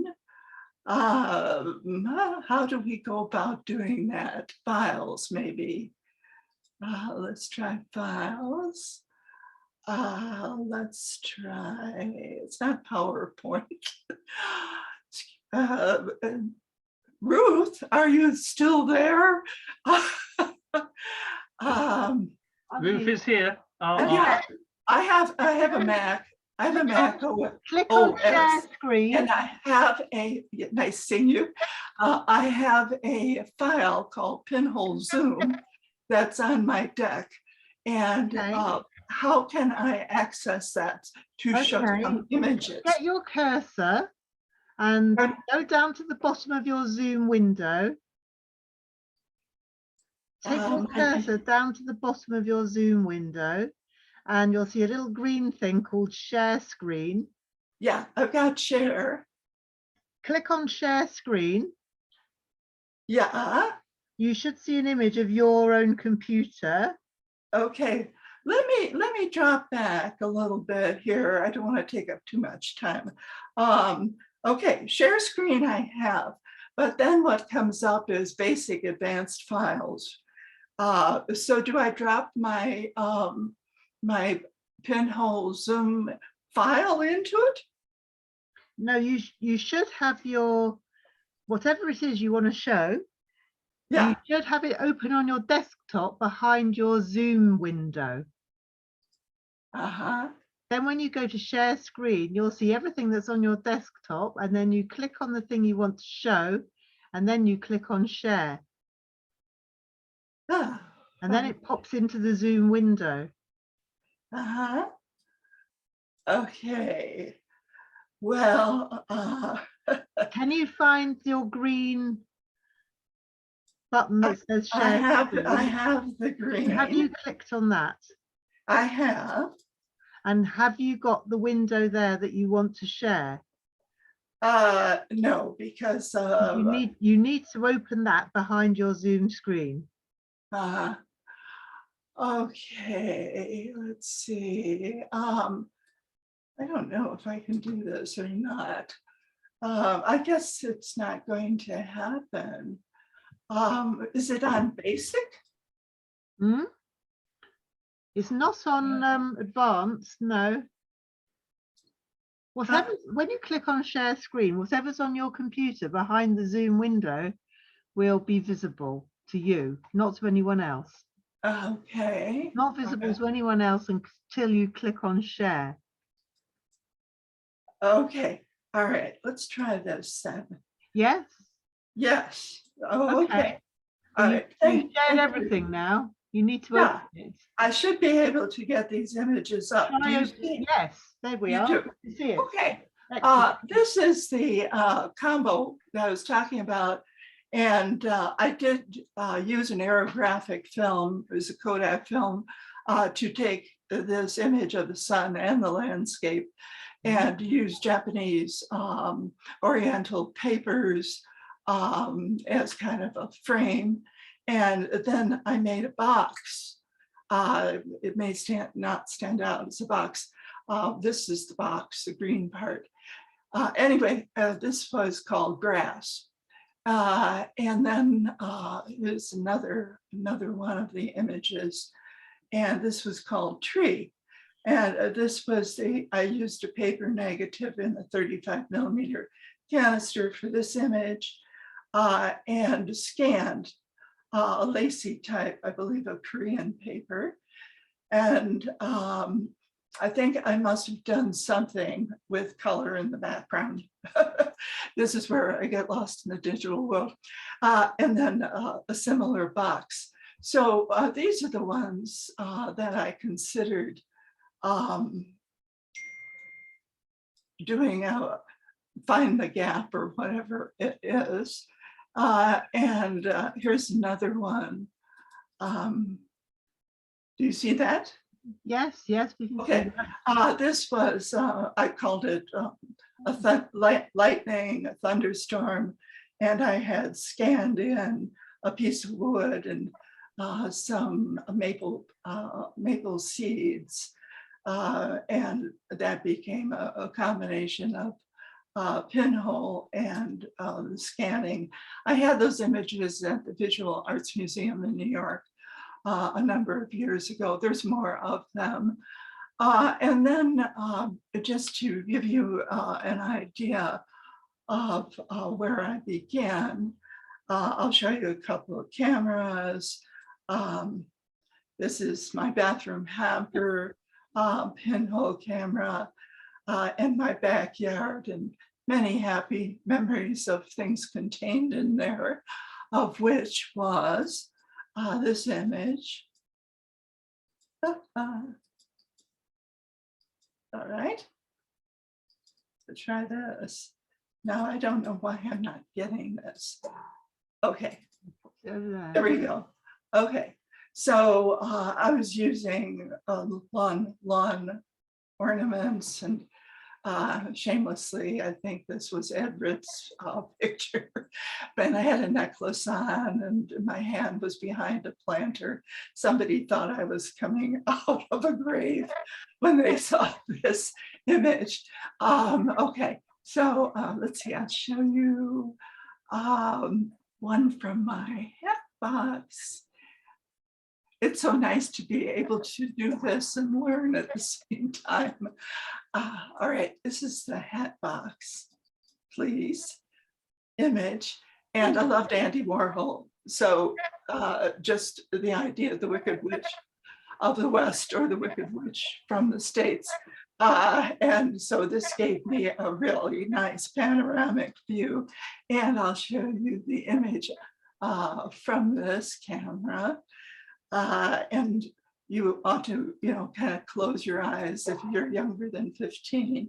But I was doing self-portraits. All right, now that I've got you all. And I included myself with the hat box, and I used it 8x10 paper and then split another sheet of 8x10 so that I got a panoramic, but I was also able to sculpturally show the image in kind of 3D. That was something that always bothered me about photography, was it was a flat medium, although people have been able to get away from that.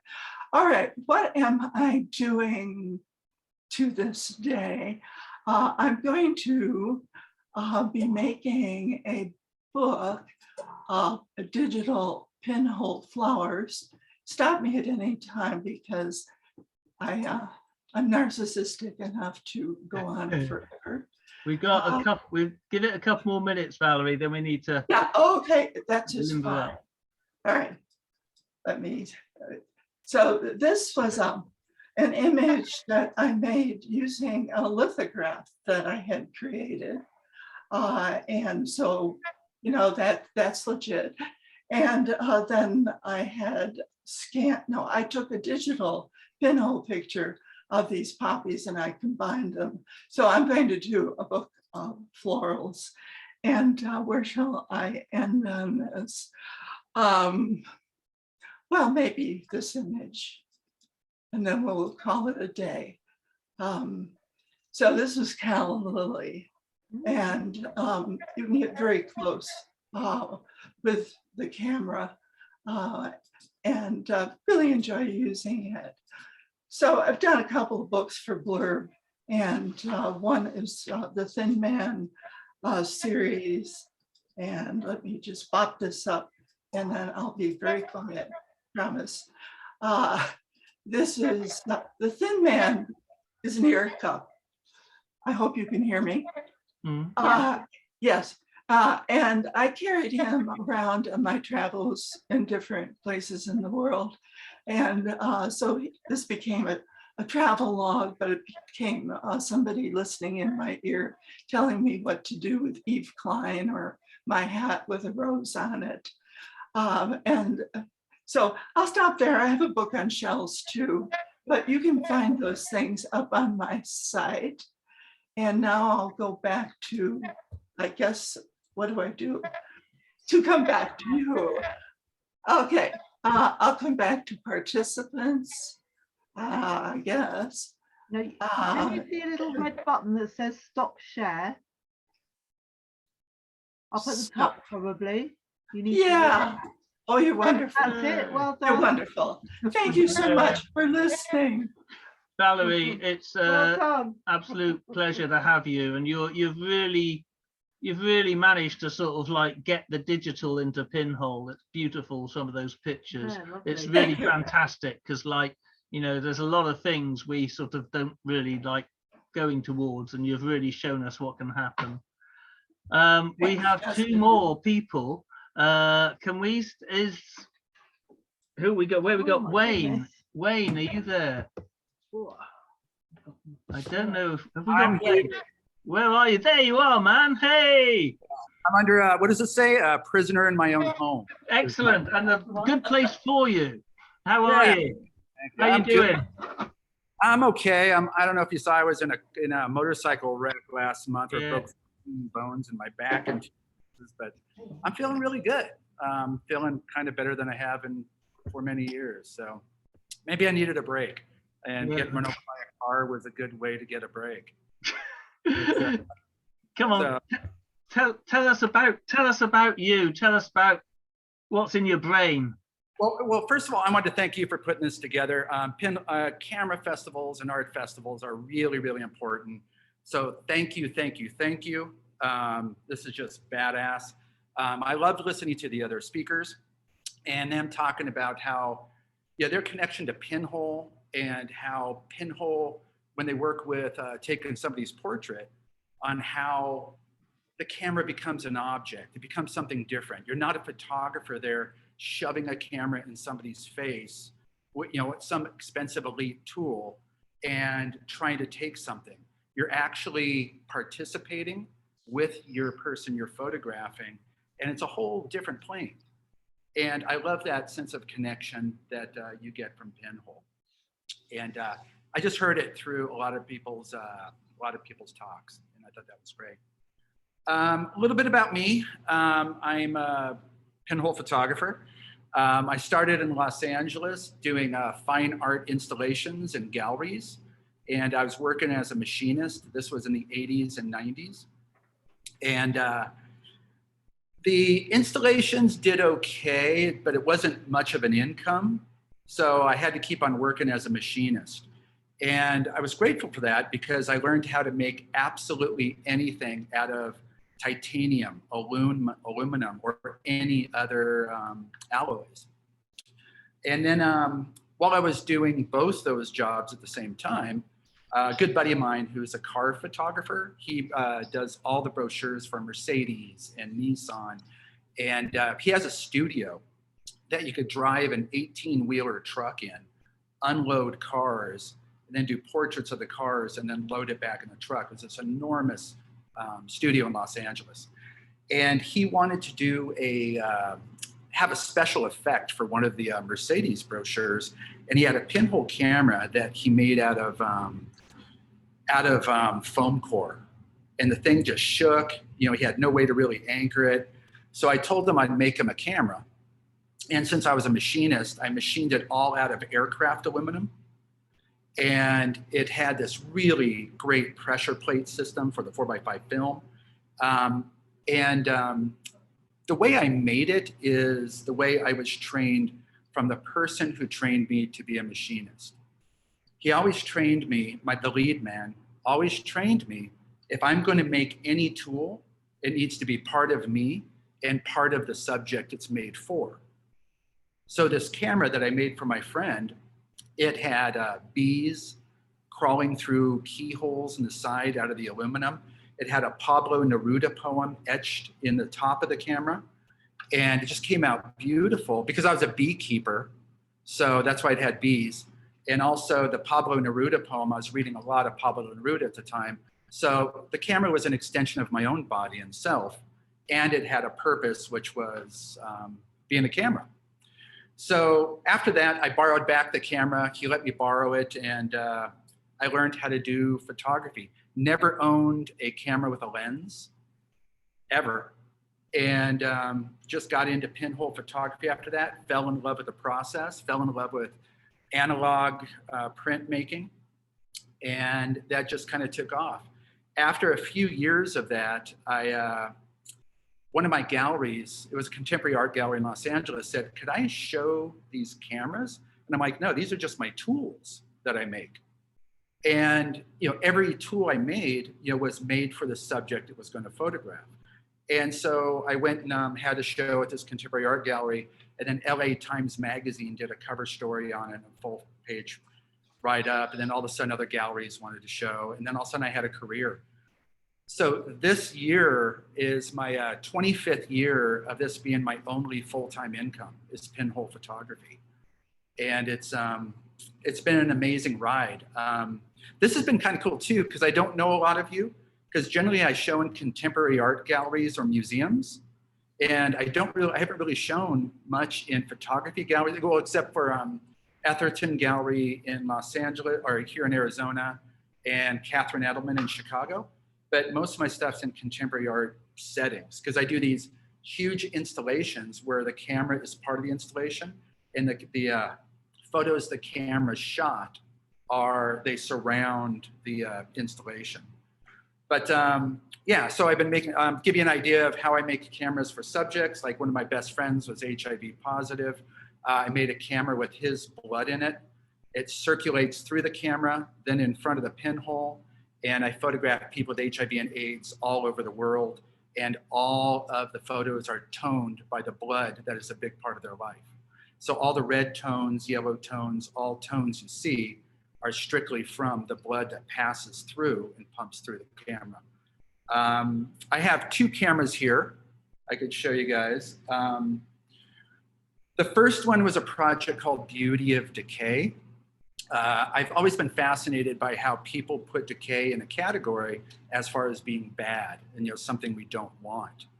And so I made a camera just for this purpose. And what I do is I go photograph abandoned homesteads out in the Mojave Desert, where I'll photograph the exteriors in black and white and the interiors in color with this camera I made. And the vision of decay, or the number one symbol for decay, is a human skull. So I made a camera. It's actually this is a 120-year-old human skull. Light comes through the pinhole, which is there surrounded by silver and gems. 4x5 film goes in the top here. There's little pressure plates that close it. And there's a little optical in the back that was a dream I had after I cut the skull in half to make the camera. What was fascinating too is I couldn't believe how much light actually comes through a human skull. So I had to do all these coatings on the inside of the skull, test the camera, and then it wouldn't, still light leaks, and then do it again and again and again. So I kind of think about how much light my brain is actually getting. But this ends up being in a big part of an installation. In the museum, there's this huge wall that looks like it's ripped out of a house. And this camera sits in the middle of it, and it's just a big part of it. And I set up my installations like a Catholic shrine, because I grew up a good little Catholic boy in Los Angeles. And the installations are the camera, which are the communal property in Catholicism, where it reaches out to everybody because the camera sees all. Above it is a Godhead, and then there's a plumb bob that hangs below, which is the altar stone. And then the photos the camera shot are the surrounding saints. I'm going to show you a camera, and actually this was kind of top secret. The whole project's been top secret. I've been working on it for 2 years, but I'm in kind of a lot of danger at this point. A lot of you from out of the United States know how insane gun laws are here in the United States. I mean, we have 330 million people here, but 400 million guns. Guns per capita, the number 2 country is, actually number 3 country was, oh shoot, they've been in the Civil War forever. I'm brain fading. Anyways, they have 23 guns per 100 people. United States has 120 guns per 100 people. It's insane. So I made a project, I made a camera out of gun parts, military parts, F-16 aircraft. There's an American flag in the back of it. And actually the American flag, I stole from a militia's compound. I jumped over their fence and stole American flag from this militia that runs along the border here in Arizona. So I made a camera to go to gun shows in the United States. I buy a booth at the gun show that says, "Show your pride with Second Amendment photography." And I set up the whole booth, and people come up with their brand new AR-15s, AK-47s, rocket launchers. The amount of hardware you could buy at gun shows in Arizona is insane. And here in Arizona, you could walk into a gun show, buy an AR-15, couple thousand rounds of ammo, 30-round magazines, silencers, and not even have to show a driver's license. It's cash and carry. You don't have to show a single thing. There's no background checks, no registration, no nothing for such a lethal weapon. So I set up these booths. This is the camera I made for the project. This is where the aperture is. This is actually a gun trigger here. Opens up the front, and these are all bullet shells. The aperture is in the middle of a bullet, a tank shell. It has a machine gun sight right up here. Let me shut that. 4x5 film goes in the side right here. You push this, it's all mechanical, pop that out, opens up the film chamber, slide it in, and it locks. This is the flag in the back that I stole from the militia compound, and it's surrounded by bullets that are in the side there. There's a couple things that the people at the gun shows don't know, like this cross in the back is made out of dirt. There's dirt in the sides of the camera here. And people ask and they go, where's that dirt from? And I say, well, it's from American battlegrounds. What they don't know is the dirt is from the Baptist church that Dylan Roof shot up in Charlottesville. This is dirt from Columbine High School. This is dirt from Sandy Hook Elementary School. And the dirt in the top is dirt from Parkland High School. So they're all American war zones, but they're actually school sites of mass shootings. It's getting a little dangerous for me to do this project because more and more information over the last couple of years has come out that I may not be exactly a gun nut, that like all the gun nuts I'm hanging out with. And some of the events, like I was just at a religious event, there's a cult in Pennsylvania that is called the Rod of Iron Church, where they pray with AR-15s, they get married with their AR-15s, and they go to every church service wearing crowns of bullets, and they hold their AR-15s and pray with them. And I was invited to be with them in the mountains for 3 days, which was one of the most nerve-wracking 3 days I think I've experienced in a while. But like I said, it's time, especially with the last shooting, for this project to come out in the open. This project needs to speak. There's 3 different museums I'm talking to right now for major installations with this project, because this shit's just got to stop. I mean, it's to be able to buy an AR-15 and walk out, any kid. I mean, if you're over 18, walk out the door with an AR-15. Nobody even knows you have it. It's insane. It needs to stop. So yeah, this project is, I'm gonna stop shooting with it because it's a little too dangerous. But so that's the project I'm working on right now. I have 2 other things I'm working on. I'm doing my 3rd project for Smithsonian Magazine. They've hired me as for photo shoots to work on different projects. This one, I'm going into Native American ruins in Canyon de Chelly, where we're climbing up 150 feet into Anasazi ruins. I don't know if you guys have ever seen these ancient ruins that are inside the sides of cliffs. Smithsonian got me permission from the Park Service, archaeologists, and from the Navajo Council and the Navajo chairman, which is like the president of the Navajo Nation, for me to be the first person to go into these structures in 900 to 1500 years. And I'll be doing photo shoots for Smithsonian Magazine. It's going to be a cover and 10-page feature and pinhole. So it's going to be kind of groovy. And excited by that one, nervous about the other one, but it's going to be really pretty. I think both the installations, I think, are going to be gorgeous. The installation for the gun one, I've welded together AR-15s. About 60 different guns are all welded together, and the camera's in the middle of the installation.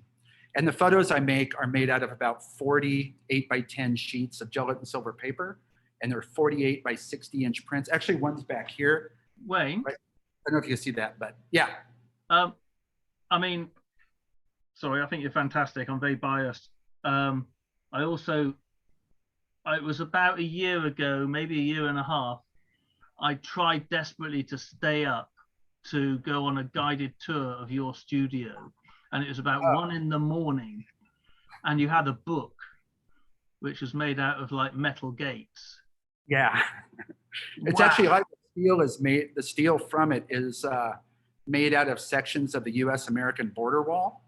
A friend of mine in Tijuana, Mexico, took an angle grinder and cut out a huge section of the border wall and shipped it to me.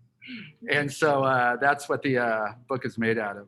I was so annoyed because I'm rubbish at staying awake. And, you know, I mean, one of the things as well that I absolutely love, even though it isn't intentional, I think, is when I upset people. And being the photographer I am, I've had a bit of a lifetime of people sort of like laying into me for different reasons and stuff. And I love that. I think feeling uncomfortable is very special. If you don't ever go there, then you're reducing. A few more words, then I'm going to have to go to Tom, because Tom is one of the reasons that I'm here in a way. But can we have some of your words, the last set of words, young man? Thank you guys so much. Like I said, I think what you're doing is brilliant. So thank you so much. Man, I would, I don't know if you've seen, but a lot of my projects, like I have a project called Us and Them that studies the fictitious us and them that governments create to dehumanize one group of people. And that project, I made the camera out of border wall again and glass from Gaza. And, but with that project, I've been to Syria, Iraq, Gaza. I've been to all these places with it to look at that fictitious us and them. I would love to be in the Ukraine. I mean, talk about a group of people, that is put into an us and them category right now. So I was actually looking at that to bring the project there. Are you going to be photographing your daughter's graduation, and what camera are you going to use? No, I'm not. I don't have a lens camera, and it's going to be quite some distance. So should be an itty bitty dot far away. But okay, look, we've got to move. We've got Tom coming up. You're a gent. Thank you. And thank you. One day we'll catch up, and I'll buy you a beer. I would love that. I would really love that. Thank you so much, man. Okay. Great to Take care, Wayne. See you soon. Bye-bye. Tom, where are you? There we go. Tom Miller. I'm unmuted and everything. Tom, you're the last. So you have about 6 hours to say whatever you want. Well, I'll try and keep it maybe down to 5. Oh, okay. Go for it. Well, we'll go a little bit more prosaic, I guess.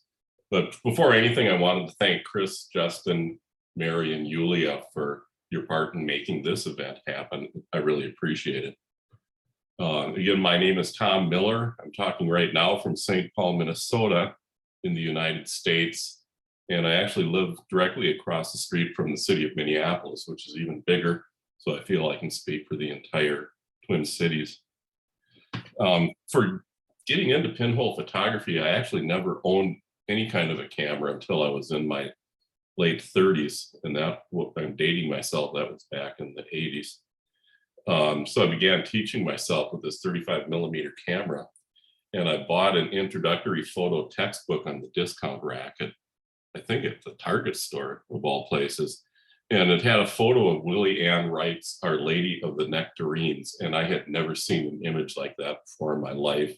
And I swore that if I ever had a chance to do pinhole, I would take it.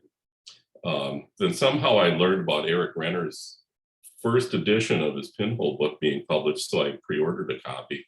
And it showed up the day before I started a black and white photography and darkroom class. So what good coincidental timing. And basically, I've been pinholing ever since. I've been very fortunate that I've been involved in Worldwide Pinhole Photography Day since the beginning of it. And I've been on the coordinating team since the second event in 2002. And that's how I got to know Justin. He's on one of the Pinhole Day coordinators. Ed Levinson was one of the pinhole coordinators its very first year in 2001. So it's really been a pleasure ever since. I also co-founded with the late Bill Erickson, the League of Upper Midwest Pinholers, which was just a local bunch of us that in the Twin Cities that would get out and go on pinhole shooting or capturing expeditions a couple times during the year, and we're still doing it. Because we built a Facebook page, we now have League of Upper Midwest Pinholers from across the globe. So it's fun to have them with us. The Upper Midwest gets pretty big.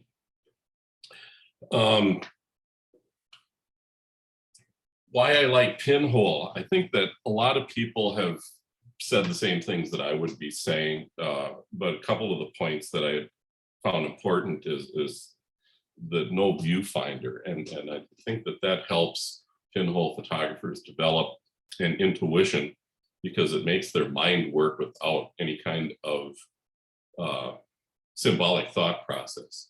You have to use your mind in different ways in order to get the pinhole camera to work correctly. And also, I consider the pinhole cameras equal partners in the creative process. When I look at the results of when I develop the negatives, I can't give myself credit for that. I have to give the camera at least half of it. Back to the Pinhole Day, I've really enjoyed it and felt privileged to be part of it all of these years. It's completely non-commercial, run by a bunch of volunteers out of our home offices, like I'm in right now. And it was interesting, it got started at a time before there was really social media. It started with James Keller's, an outgrowth of James Keller's listserv. And we all communicated by email and had to imagine the pictures that we were talking about because we didn't have a way to share the images. And that's when Greg Kemp started his Pinhole Visions website, because he'd post the images that people were talking about in the listserv. Also, it was great to see Greg's face and his work in Justin's talk. I would never be able to emphasize enough how much Greg supported the Pinhole Day effort over the couple of decades now. It really wouldn't be here if it weren't for Greg. And he set it up in a way that makes it easy for the rest of us to keep it going. Some of the things I like about it is that all people are welcome and they're all equal, so that the grade schoolers that are on in the gallery get sort of the same credit and respect as some of the finest photographers in the world. And early on, even before there was a social media, people asked us if they could do something similar to a like, or to put a comment on the associated comment with the images. And I think very wisely, the coordinating team decided against doing that, because we really did want it to be egalitarian and everybody being treated as equals. For my own work now, my show and tell is this grab bag. And the cameras that I use, I've probably got 100 cameras or more, both bought and homemade, and one behind one of those doors behind me. But this is it. It's holds an old, just plain straight down the middle of the road pinhole camera. It takes an 11 by 14 sheet of photographic paper. And I've got 14 of these that are identical, and they live in the trunk of my car all the time. So they're with me pretty much wherever I go. If you want to see what the results of them are, I put a link to my website. It's pinholetom.com. I put a link in the chat if you want to go and check these things out. Over the years of all the different types of pinhole that I've tried, I've really boiled it down to falling in love with these giant potato chip cameras.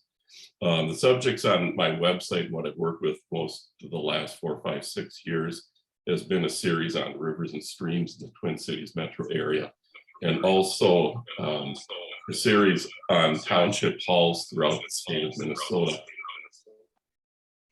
So I think I'll stop here. Thanks again for having this event and for the opportunity to talk.